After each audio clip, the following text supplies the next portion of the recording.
Hello বন্ধুরা, আশা করি সবাই বেশ ভালো আছেন। গ্রাম বাংলার রান্নাঘরে আপনাদের সবাইকে স্বাগত।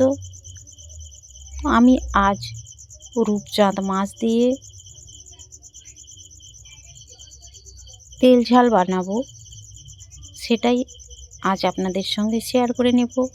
তো পুকুরের জাল দিয়ে বেশ বড় একটা রূপচাঁদ মাছ ধরা হয়েছে। তো মাছটাকে আমি কেটে নিয়েছি। তো আমি যেই পরিমাণ মাছটা রান্না করব সেইটুকুই নিয়েছি। তো এখানে আমি 4 পিস মাছ নিয়েছি। মাছটাকে খুব ভালোভাবে লবণ এবং হলুদ মাখিয়ে নিয়েছি। তো এরপর আমি কড়াইতে তেল গরম করে নিয়েছি।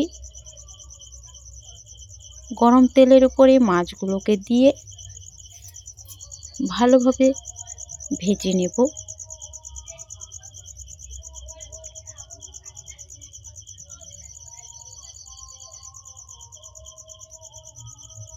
তো এক পাশ হয়ে গেছে। এরপর আমি মাছগুলোকে উল্টে নিয়ে আবার এক পাশ ভালো করে ভেজে নেব। তো এরপর মাছগুলো ভালোভাবে ভেজে নেওয়ার পর কড়াই থেকে মাছগুলোকে তুলে নিচ্ছি। তো আপনারা এই মাছটাকে কে কী নামে চেনেন তা অবশ্যই কমেন্টে জানাবেন। তো এরপর ওই তেলের উপরে আমি পেঁয়াজ কুচি এবং 1 চামচ আদা বাটা, 1 চামচ রসুন বাটা এবং 1খানা টমেটো কেটে নিয়েছি। তো এই টমেটোটা দিয়ে এর উপরে দিয়ে দিচ্ছি পরিমাণ মতো লবণ, হলুদ গুঁড়ো, লঙ্কার গুঁড়ো দিয়ে খুব ভালোভাবে কষিয়ে নেওয়ার পর যতটা পরিমাণ ঝোল রাখবো, তো আমি সেই পরিমাণ জল দিয়েছি।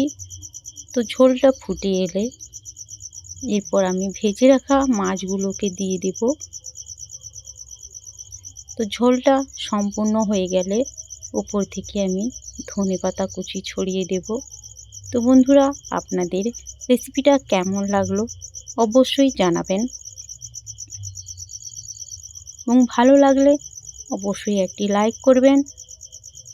ধন্যবাদ সম্পূর্ণ রেসিপি দেখার জন্য।